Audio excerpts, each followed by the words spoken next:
2008 India today magazine നടത്തിയ ഒരു സർവേയിൽ ഗ്രേറ്റസ്റ്റ് ഇന്ത്യൻ, അതായത് ഇന്ത്യ കണ്ടുള്ള ഏറ്റവും മഹാനായ വ്യക്തി ഏതെന്നുള്ളൊരു ചോദ്യം ചോദിച്ചപ്പോൾ 19,000 പേരുടെ ഒരു സാമ്പിൾ സർവേ ആയിരുന്നു.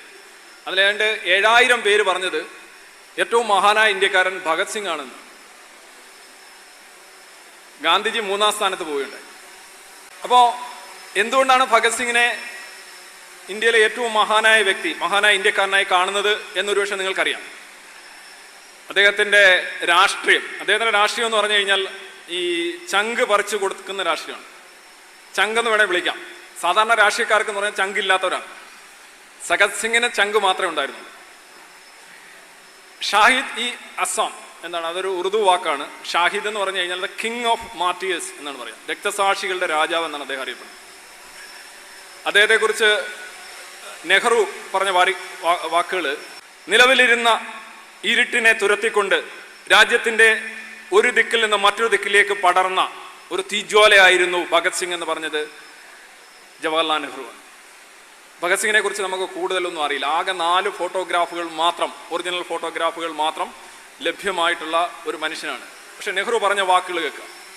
അതോടൊപ്പം 1935 ഭഗത് സിംഗിനെ തൂക്കിലേറ്റിയതിന് 4 വർഷത്തിന് ശേഷം അന്നത്തെ British director of intelligence bureau sir Horace Williamson പറഞ്ഞൊരു വാക്ക്, ലാഹോറിലെ കാര്യമാണ് അദ്ദേഹം പറഞ്ഞത്. പഞ്ചാബ് പോലെയുള്ള സ്ഥലങ്ങളിലെ, ഇന്നത്തെ പഞ്ചാബ് എന്ന് പറഞ്ഞാൽ 2 പഞ്ചാബാണ്.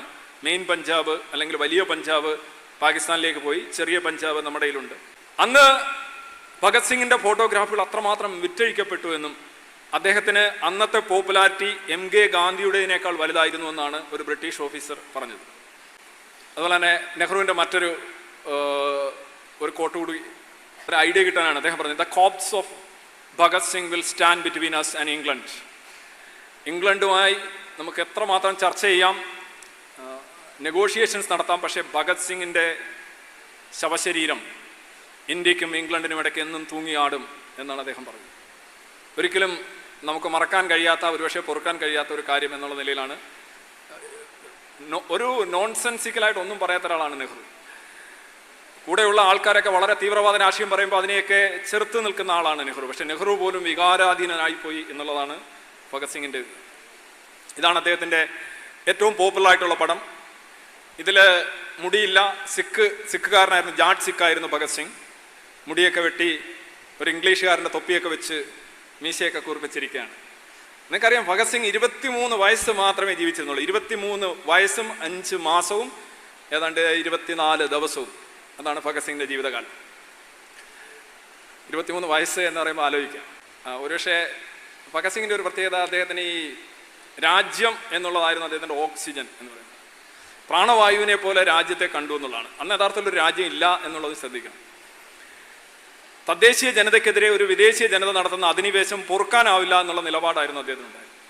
അദ്ദേഹത്തിന് ഉറങ്ങാൻ പറ്റുന്നില്ല, എങ്ങനെ അടിമയായി ജീവിക്കും എന്നുള്ളതാണ്. അന്ന് നമുക്കറിയാം 560-600 നാട്ടുരാജ്യങ്ങളാണ് ഇന്ത്യ എന്ന് പറയുന്ന ഭൂഭാഗത്തിലുണ്ടായിരുന്നത്. അന്ന് പാകിസ്ഥാനില്ല, ബംഗ്ലാദേശില്ല, ഇന്ത്യയില്ല. പക്ഷെ എന്നിരുന്നാലും രാജ്യം എന്നുള്ള ഒരു സങ്കല്പം ഭഗത് സിംഗിൻ്റെ മനസ്സിലുണ്ടായിരുന്നു എന്ന് മാത്രമല്ല, അതിനുവേണ്ടി കൊല്ലപ്പെടുന്നതിൽ അദ്ദേഹം അഭിമാനിക്കുകയും ചെയ്തു. It's very proud. കല്യാണത്തെക്കുറിച്ചൊന്നും അദ്ദേഹത്തിന് ഒരു താല്പര്യം ഉണ്ടായിരുന്നു. ഈ അടിമ ഇന്ത്യയിൽ എന്നെങ്കിലും എൻ്റെ വിവാഹം നടക്കുമെങ്കിൽ എൻ്റെ വധു മരണമായിരിക്കും എന്നാണ്. ഭഗത് സിംഗിനെ കുറിച്ച് നമ്മൾ ഓർക്കുമ്പോൾ ആദ്യം ഓർക്കുന്നത് ലാലാ ലജ്പത് റായിയുടെ അദ്ദേഹത്തിനെതിരെ നടന്ന ലാത്തി ചാർജ്. സൈമൺ കമ്മീഷൻ ഇന്ത്യയിൽ വരുന്നു. സൈമൺ ഗോ ബാക്ക് എന്ന് പറഞ്ഞുകൊണ്ട് ഇന്ത്യ എമ്പാടും പ്രക്ഷോഭം നടക്കുന്നു. പക്ഷേ ഇന്ത്യ എമ്പാടും നടക്കുന്ന പ്രക്ഷോഭം പോലെ അല്ല പഞ്ചാബിൽ നടക്കുന്ന പ്രക്ഷോഭം. അത് വളരെ ബൃഹത്തായ പ്രക്ഷോഭമായിരുന്നു.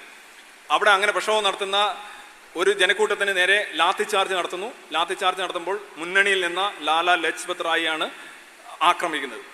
സാധാരണ നമ്മൾ ലാത്തി ചാർജ് കിടക്കുമ്പോൾ നേതാക്കൾ പുറകോട്ട് പോവുകയും നമ്മളെ പാർട്ടി ഗുണ്ടകൾ മുന്നോട്ട് വരികയാണ് ചെയ്യുന്നത്. പക്ഷേ ലാലാ ലജ്പത് റായി ഒന്നും അങ്ങനൊന്നും അറിയില്ലായിരുന്നു. അന്നത്തെ രാഷ്ട്രീയക്കാർക്ക് അത്രയും വലിയ ടെക്നിക്കലും സോഫ്റ്റ്വെയർ ഒന്നും ഉണ്ടായിരുന്നില്ല. അടി കൊണ്ട് തറയെ വീണ് ചവിട്ടി നെഞ്ച് കലക്കി. 17 ദിവസത്തിന് ശേഷം അദ്ദേഹം മരിച്ചു. മരിച്ചത് ഹാർട്ട് അറ്റാക്ക് കൊണ്ടാണ്. പക്ഷേ അതൊരു വലിയ മുറിവായിരുന്നു. ലാലാ ലജ്പത് റായ് മഹാത്മാഗാന്ധിയുടെ ഒക്കെ ആശയങ്ങളോട് പൊരുത്തപ്പെടുന്ന ഒരാളായിരുന്നു. അതുകൊണ്ട് തന്നെ ഭഗത് സിംഗിനെ പോലെയുള്ള തീവ്രവാദികൾക്ക്, റവല്യൂഷണറീസിന് വലിയ താല്പര്യം ഉണ്ടായിരുന്ന വ്യക്തി ആയിരുന്നില്ല. പക്ഷെ ബ്രിട്ടീഷുകാർ ഇങ്ങനെ അടിച്ചു കൊന്നു എന്നറിഞ്ഞപ്പോൾ ഇത് കണ്ടുകൊണ്ട് നിന്ന ഒരു വ്യക്തിയാണ് ഭഗത് സിംഗ്. ഭഗത് സിംഗ് 1919 ജാലിയൻ വാലാബാഗിൽ ഈ കൂട്ടക്കൊല നടന്നതിന് ശേഷം 2 ദിവസം കഴിഞ്ഞിട്ട് ഉച്ചയ്ക്ക് വീട്ടിൽ ചോറുണ്ണുന്ന സമയത്ത് അവിടെ പോയി അതിനുള്ളിൽ കയറിയിട്ട് അതിനകത്ത് ഒരു പിടി മണ്ണ് വാരിക്കൊണ്ട് പ്രതിജ്ഞ ചെയ്തു എന്നൊക്കെ പറയാറുണ്ട്. ഉള്ളതാണോ എന്ന് എനിക്കറിയില്ല. എന്നിട്ട് അദ്ദേഹം ആ മണ്ണ് പ്രതിജ്ഞ ചെയ്തിട്ടുണ്ടാവാം. കാരണം എന്ന് വെച്ച് കഴിഞ്ഞാൽ ആ മണ്ണ് വാരി അദ്ദേഹം ഒരു കുപ്പിയിൽ, ഹോർലിക്സ് കുപ്പിയല്ല, വലിയൊരു കുപ്പിയിൽ അദ്ദേഹം കൊണ്ടുവന്ന് അതിനെ വീട്ടിൽ വെച്ചിട്ടുണ്ട്. അദ്ദേഹം മരിച്ചതിന് ശേഷവും ആ കുപ്പിയിലും ജാലിയൻ വാലാബാഗിലെ മണ്ണും ഇത് ഇന്ത്യയുടെ രക്തമാണ് എന്നാണ് അദ്ദേഹം പറയുമായിരുന്നത്. ആ ഒരു കുപ്പിയിലെ മണ്ണ് കണ്ടുകൊണ്ടാണ് ഭഗത് സിംഗിന്റെ രാഷ്ട്രീയം രൂപം കൊള്ളുന്നത്. ഇത് നമുക്ക് ഇന്നൊന്നും ചിന്തിക്കാൻ പോലും കഴിയാത്തത്ര, ഞാൻ പറഞ്ഞില്ലേ, ചങ്കാണ്. ഒരു രാജ്യം ഇല്ലാത്ത ഒരു രാജ്യമാണ്. അന്ന് രാജ്യമേ ഇല്ല, പക്ഷെ അടിമത്തം സഹിക്കാൻ വയ്യ. വേറെ എന്തും നമ്മൾ സോവിയറ്റ് യൂണിയനെ കുറിച്ചൊക്കെ പറയാറുണ്ടല്ലോ, എല്ലാം ഉണ്ടായിരുന്നു പക്ഷെ സ്വാതന്ത്ര്യമില്ല. എല്ലാം ഉണ്ടായിരിക്കുമ്പോഴും സ്വാതന്ത്ര്യം നിഷേധിക്കപ്പെട്ട് കഴിഞ്ഞാൽ എന്ത് സംഭവിക്കും എന്നുള്ളതിന് ലോക ചരിത്രത്തിൽ ഒരുപാട് സാക്ഷ്യങ്ങളുണ്ട്. അതുകൊണ്ടാണ് നമ്മൾ പറയുന്നത് ഫ്രീഡം ഈസ് മൈ റിലീജിയൻ. സ്വാതന്ത്ര്യമായിരിക്കണം യഥാർത്ഥത്തിൽ നമ്മളുടെ അടിസ്ഥാനപരമായിട്ടുള്ള അവകാശം. സ്വാതന്ത്ര്യം ഇല്ലാതെ ബാക്കി എന്തുണ്ടായിട്ടും വലിയ കാര്യമില്ലല്ലോ. അന്ന് ലാലാ ലജ്പത് റായ് മരിച്ചതിന് ശേഷം, ഞാൻ പറഞ്ഞല്ലോ 17 ദിവസത്തിന് ശേഷമാണ് അദ്ദേഹം മരിക്കുന്നത്. ഭഗത് സിംഗ് ഒരു പ്രതിജ്ഞ എടുത്തു, ഇതിന് കാരണക്കാരൻ അയാളെ കൊല്ലും. ഇതിന് കാരണക്കാരനായിട്ടുള്ളത് ഒരു ജെയിംസ് സ്കോട്ട് എന്ന് പറയുന്ന ഒരു ബ്രിട്ടീഷ് ഓഫീസറായിരുന്നു. അയാളാണ് യഥാർത്ഥത്തിൽ കൊന്നത്. ഭഗത് സിംഗും അദ്ദേഹത്തിൻ്റെ സുഹൃത്തുക്കളൂടെ ചേർന്ന് ഈ ജെയിംസ് സ്കോട്ടിനെ കൊല്ലാനായിട്ട് പ്ലാൻ ഇടുകയും, പക്ഷെ ഇവിടെ ഭഗത് സിംഗിനും കൂട്ടർക്കും ആള് തെറ്റിപ്പോയി. അവർ ജെയിംസ് സ്കോട്ട് എന്ന് പറയുന്ന പട്ടാള മേധാവിയെ കൊല്ലാനായിട്ടാണ് ഇരുന്നത്. അയാളാണ് ലാലാ ലജ്പത് റായിയെ ചവിട്ടി കൂട്ടിയത്. അവിടെ ഇട്ട് ചങ്ക് കലങ്ങിയാണ് ശരിക്കും ഹാർട്ട് അറ്റാക്ക് വന്ന്. അതുകൊണ്ടാണെന്ന് പറയാൻ പറ്റില്ല, പക്ഷേ അദ്ദേഹത്തിൻ്റെ കണ്ടീഷൻ ഒരുപാട് മോശമായിരുന്നു. അങ്ങനെ അവർ ഈ പട്ടാള ക്യാമ്പിൽ നിന്ന്, പോലീസ് ക്യാമ്പിൽ നിന്ന് ജെയിംസ് സ്കോട്ട്, നിങ്ങൾ സിനിമയിലെ കണ്ട ഒരു ബൈക്കിനകത്താണ് വരുന്നത്, ഒരു മോട്ടോർ സൈക്കിളിനകത്ത് വരികയാണ്. അപ്പോൾ ജെയിംസ് സ്കോട്ടാണെന്ന് പറയുന്നു. ആദ്യം അദ്ദേഹത്തിൻ്റെ കൂടെ ഉണ്ടായിരുന്ന രാജ്ഗുരു, ഈ രാജ്ഗുരു, സുഖ്ദേവ്, അതുപോലെ തന്നെ ഭഗത് സിംഗ്, ഇവരെല്ലാം 22, 23 വയസ്സിൽ ആണ് തൂക്കിലേറ്റപ്പെടുന്നത്. ഇവർ 3 പേരും വെറും ചെറുപ്പക്കാരാണ്. 1907 ഒരാൾ ജനിച്ചെങ്കിൽ, 2 പേര് 1907 ജനിച്ചെങ്കിൽ ഒരാൾ 1908. ആ വ്യത്യാസമേ ഉള്ളൂ. അത്രയ്ക്ക് ചെറുപ്പക്കാരായിട്ടുള്ള ആളുകളാണ്. അപ്പം ഈ മോട്ടോർ ബൈക്ക് വരുമ്പോൾ വെടിവെക്കുന്നു. ആദ്യം രാജ്ഗുരുവാണ് വെടിവെക്കുന്നത്. പക്ഷെ വെടിയേറ്റ് വീഴുന്നത് ജെയിംസ് സ്കോട്ട് അല്ല, അദ്ദേഹത്തിൻ്റെ അസിസ്റ്റന്റ് സൂപ്രണ്ടന്റ് എന്ന് പറയാവുന്നൊരു വ്യക്തിയാണ്, സോണ്ടേഴ്സ് എന്ന് പറയും. അദ്ദേഹം വെടിയേറ്റിങ്ങനെ കിടക്കുമ്പോൾ നെക്കിന് സമീപമാണ് വെടിയേറ്റത്. ഭഗത് സിംഗ് വരുന്നു. ഭഗത് സിംഗിൻ്റെയൊക്കെ അദ്ദേഹം കൈ ഉയർത്തി പറയുന്നുണ്ട്, ഒന്ന് ചേരുമെന്ന് പറയുന്നുണ്ട്. പക്ഷേ ഭഗത് സിംഗ് 3 പ്രാവശ്യം ഇദ്ദേഹത്തിനെ വെടിവെക്കുകയാണ്. മൊത്തത്തിൽ 8 ബുള്ളറ്റുകൾ അദ്ദേഹത്തിൻ്റെ ശരീരത്തിൽ നീക്കം ചെയ്തു. അവസാനം കാണാനുണ്ടായിരുന്നു. അതിന് സോണ്ടേഴ്സ് മരിക്കുന്നു. സോണ്ടേഴ്സ് മരിച്ചതിന് ശേഷം ഉടനെ തന്നെ രക്ഷപ്പെടുന്ന സൈക്കിളിലാണ്. 1904 സൈക്കിളിലാണ് അവർ രക്ഷപ്പെടുന്നത്. അന്ന് ഭഗത് സിംഗ് അവിടുന്ന് രക്ഷപ്പെടുന്നത് ഒരു ഭർത്താവിൻ്റെ വേഷം കെട്ടിക്കൊണ്ടാണ്. ഒരു ഹസ്ബൻഡായിട്ടാണ്. ഒരു വനിതയെ ഹയർ ചെയ്യുന്നുണ്ട്, ദുർഗാദേവി എന്ന് പറയുന്നവർ.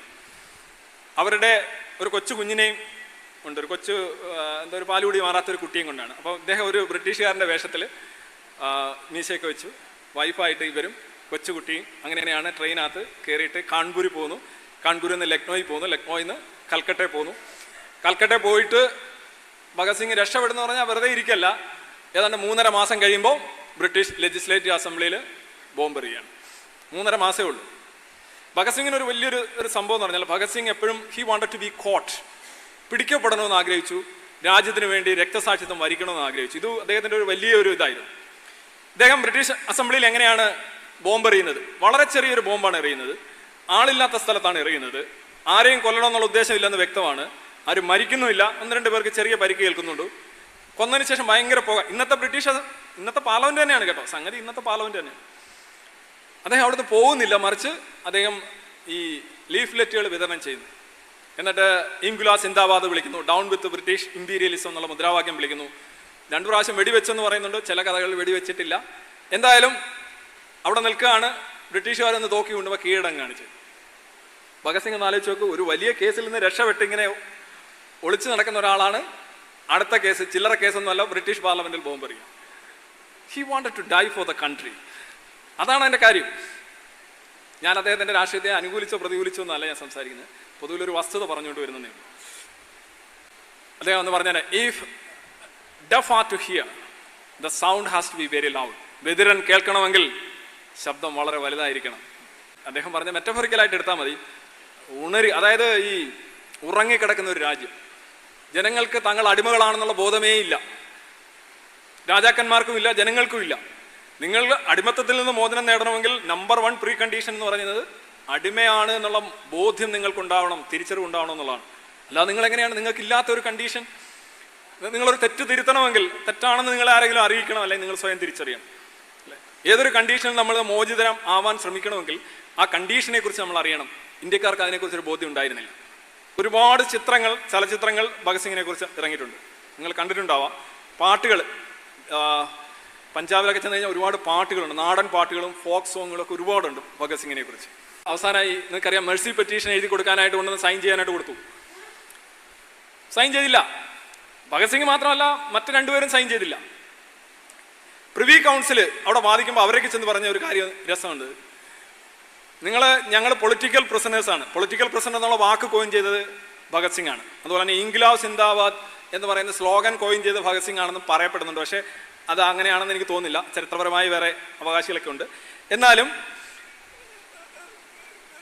ഭഗത് സിംഗ് ആവശ്യപ്പെടുന്നൊരു കാര്യം, നിങ്ങളെന്തായാലും ഞങ്ങളെ കൊല്ലുന്നു, ഞങ്ങളെ എക്സിക്യൂഷൻ നിങ്ങൾ മാറ്റേണ്ട കാര്യമില്ല, we would love to do it. പക്ഷേ ഞങ്ങൾ പൊളിറ്റിക്കൽ പ്രിസണേഴ്സാണ്, ഞങ്ങൾ ക്രിമിനൽസ് അല്ല, ഞങ്ങൾ വെടിവെച്ചാണ് വന്നത്, നിങ്ങൾ ഞങ്ങളെ വെടിവെച്ച് വന്നോളൂ എന്നാണ്. വെടിവെച്ച് കൊല്ലണം എന്നുള്ള ആവശ്യം മാത്രമാണ് അദ്ദേഹം ഉന്നയിക്കുന്നത്.